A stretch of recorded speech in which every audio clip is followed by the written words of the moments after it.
کریم زکوٰۃ کے مسائل ہمارے چل رہے تھے۔ آج میں آپ کے سامنے جو زکوٰۃ کے مسائل ہیں، آخری نشست ہے، یہ اس بارے میں ہے کہ زکوٰۃ ہم کن لوگوں کو دے سکتے ہیں اور کن لوگوں کو زکوٰۃ نہیں دے سکتے،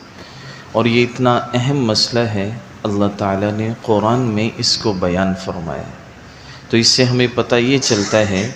کہ ہمیں زکوٰۃ بڑے ہی احتیاط سے سوچ سمجھ کر صحیح جگہ پہ دینی چاہیے۔ ایسا نہ ہو کہ بس زکوٰۃ بنتی ہے،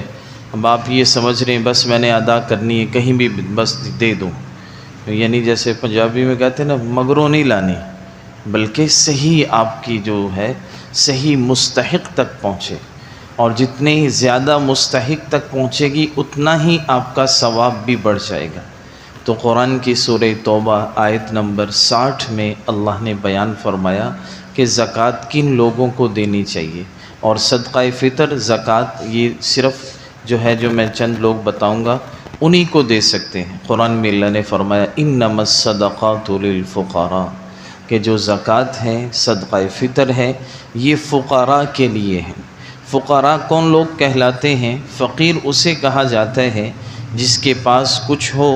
لیکن اس کی ضرورت سے کم ہو، کہ اس سے اس کی ضرورت پوری نہیں ہو رہی۔ مثال کے طور پر اس کے پاس 10,000 روپے تو ہیں، لیکن اس کی جو ضرورت ہے، اس کا جو گھر کا خرچہ ہے، ضروری خرچہ ہے، وہ 12,000 ہے، وہ 15,000 ہے،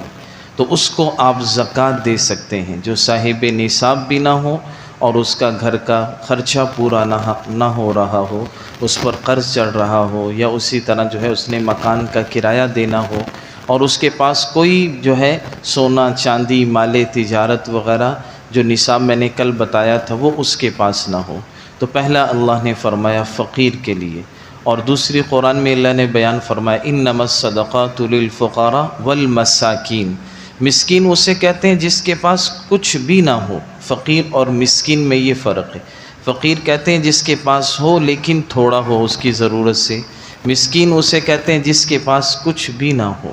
اور اسی طرح جو ہے تیسرا شخص قرآن میں اللہ نے اس کو بیان فرمایا جو مقروض ہو، یعنی وہ مقروض اگر وہ اپنے ساری چیزیں جو غیر ضروری ہیں اس کے پاس وہ بیچے بھی تو اس کا قرضہ ادا نہ ہو سکے، یعنی کسی طرح کاروبار میں لوس ہو گیا، وہ بیچارہ بہت پھنس چکا ہے، اور اس کے پاس جو ہے جتنے بھی اثاثے ہیں اگر ان کو بیچے گا پھر بھی اس کا قرض نہیں اترے گا، تو شریعت جو ہے ایسے شخص کو جو ہے زکوٰۃ دینے کی اجازت دیتی ہے کہ تم زکوٰۃ سے اس کی مدد کر دو، تاکہ جو ہے وہ آدمی اپنے جو ہے جو قرض سے جو ہے نجات پا لے۔ تو ایسا مقروض جس پر بہت زیادہ قرض چڑھ گیا ہو اور وہ اپنی ساری چیزیں غیر ضروری چیزیں بیچ کر بھی اس قرض کو ادا نہ کر سکتا ہو۔ اسی طرح فی سبیل اللہ قرآن میں اللہ نے فرمایا کہ وہ آدمی جو جہاد میں ہو، اللہ کے راستے میں ہو، یا وہ طالب علم، وہ لوگ جو دین کے کام میں ایسے مصروف ہیں کہ وہ اس سے نکل نہیں سکتے اور ان کے پاس کوئی ذریعہ آمدنی نہیں ہے، جیسے حضور کے دور میں اصحاب صفہ کے کچھ لوگ تھے، جو اصحاب صفہ ایک چبوترا تھا مسجد نبوی کے سامنے، وہاں پڑے رہتے تھے، اور وہ لوگ اللہ کے نبی سے دین کا علم سیکھتے تھے۔ ان کا گزر بسر اس پر ہوتا تھا کہ لوگ جو ہے اللہ کے نبی کے لیے اور ان کے لیے کچھ بھیج دیتے، وہ کھا پی لیتے، ورنہ ان کا کوئی انتظام نہیں ہوتا تھا۔ تو ان کے بارے میں قرآن میں اللہ نے فرمایا ان پر خرچ کرنے کا بڑا ثواب ہے۔ اور اسی طرح قرآن میں وابن السبیل، مسافر،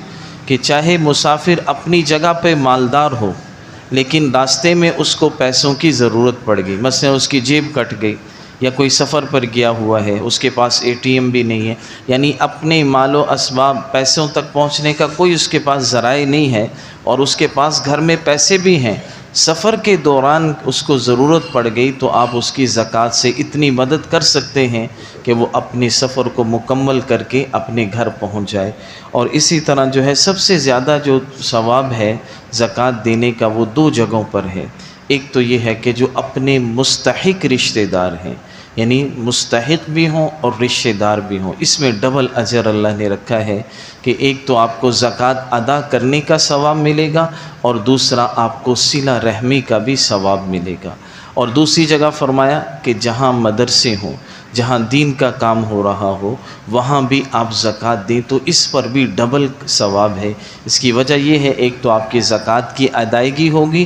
اور دوسرا دین کی اشاعت ہوگی کہ دین، وہ بچے دین پڑھیں گے، دین کا کام ہوگا تو اس کا آپ کو ثواب ملے گا۔ اور رشتہ داروں میں جو ہے بہن بھائیوں کو، اپنے کزنوں کو، ماموں کی بیٹی، ماموں کو، خالاؤں کو، ان سب کو زکوٰۃ دے سکتے ہیں۔ صرف جو ہے 2 طرح کے رشتہ داروں کو زکوٰۃ نہیں دے سکتے، باقی ہر قسم کی طرح کے لوگوں کو زکوٰۃ دے سکتے ہیں، اپنے اصول اور فروع کو۔ اور جیسے میں نے بتایا کہ صدقہ فطر بھی ایسے ہی، جو زکوٰۃ کے جن کو زکوٰۃ دے سکتے ہیں انہی کو صدقہ فطر دے سکتے ہیں، جنہیں زکوٰۃ نہیں دے سکتے انہیں صدقہ فطر بھی نہیں دے سکتے۔ تو رشتہ داروں میں اپنے اصول، یعنی باپ دادا، نانا نانی، دادا دادی، یہ جو جتنے بھی یعنی جو آباء و اجداد کہلاتے ہیں، جن کی ہم نسل سے ہوتے ہیں، ان کو زکوٰۃ نہیں دے سکتے آپ، بلکہ ان پر ویسے خرچ کریں۔ اور اسی طرح فروع، اس کا مطلب جو آپ کی نسل سے ہیں، آپ کا بیٹا، آپ کی بیٹی، پوتا پوتی، نواسہ نواسی،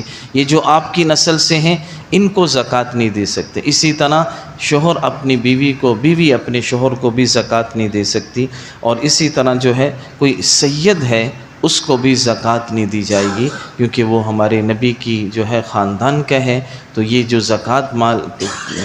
ہوتی ہے یہ تو بہت ہی حدیث میں آتا ہے، یہ تو میل ہوتا ہے، تو یہ نہیں بلکہ اس کو تو ہدیہ دینا چاہیے، ویسے اس کا مسلمانوں کو تعاون کرنا چاہیے۔ اسی طرح شادی بیاہ کی فضول رسومات کے لیے بھی زکوٰۃ نہیں دینی چاہیے۔ بعض لوگ کہتے ہیں ہماری بچی کی شادی ہے، آپ ان کو زکوٰۃ دے دیتے ہیں، وہ آپ کی زکوٰۃ کے پیسوں سے مہندی کر رہے ہیں، اور جو شادی یعنی غیر شرعی رسومات ہیں ان کو ادا کر رہے ہیں۔ تو ایسے ان کاموں کے لیے نہ دیں، ویسے واقعی وہ ضرورت مند ہیں، کوئی ضرورت کے ان کے کام ہیں جو ہے صحیح ہیں، تو اس کے لیے آپ دے سکتے ہیں۔ اسی طرح کافر کو صدقہ فطر اور زکوٰۃ نہیں دے سکتے، باقی نفلی صدقہ وغیرہ آپ دے سکتے ہیں۔ اسی طرح ایسی NGOs اور اسی طرح جو ہے خیراتی ادارے، ہاسپٹلز جو شریعت کی حدود کا خیال نہیں رکھتے، مثلا آپ نے زکوٰۃ دی ہے، وہ ان سے جو ہے وہ لے آئیں گے کیا نام ہے دوائی، اور وہ سب کو دیتے چلے جائیں گے، تو ایسے ہاسپٹل میں آپ نہیں دے سکتے۔ بلکہ بعض ہاسپٹلس ایسے ہیں جیسے گوشہ شفا ہے، اب مجھے معلوم ہے میرے کلاس فیلو وہاں ایک مفتی باقاعدہ انہوں نے رکھے ہوئے ہیں، وہ تحقیق کرتے ہیں، جتنی بھی زکوٰۃ ان کے پاس آتی ہے اس کو پہلے وہ جمع کرتے ہیں، پھر اس کو جو ہے وہ کسی مستحق کو دیتے ہیں، مالک بناتے ہیں، پھر ان سب کی زکوٰۃ ادا ہو جاتی ہے کہ جب مستحق کو دے دیا پھر وہ مستحق دوبارہ ہاسپٹل میں دیتا ہے۔ یہ یعنی ایک طریقہ ہوتا ہے، پہلے جو زکوٰۃ کے پیسے ہیں وہ علیحدہ کر لیے جائیں، پھر ان سے صرف مستحق لوگوں کو جو ہے زکوٰۃ دی جائے تو ان کو دے سکتے۔ اسی طرح مسجد کو بھی زکوٰۃ نہیں دے سکتے، اور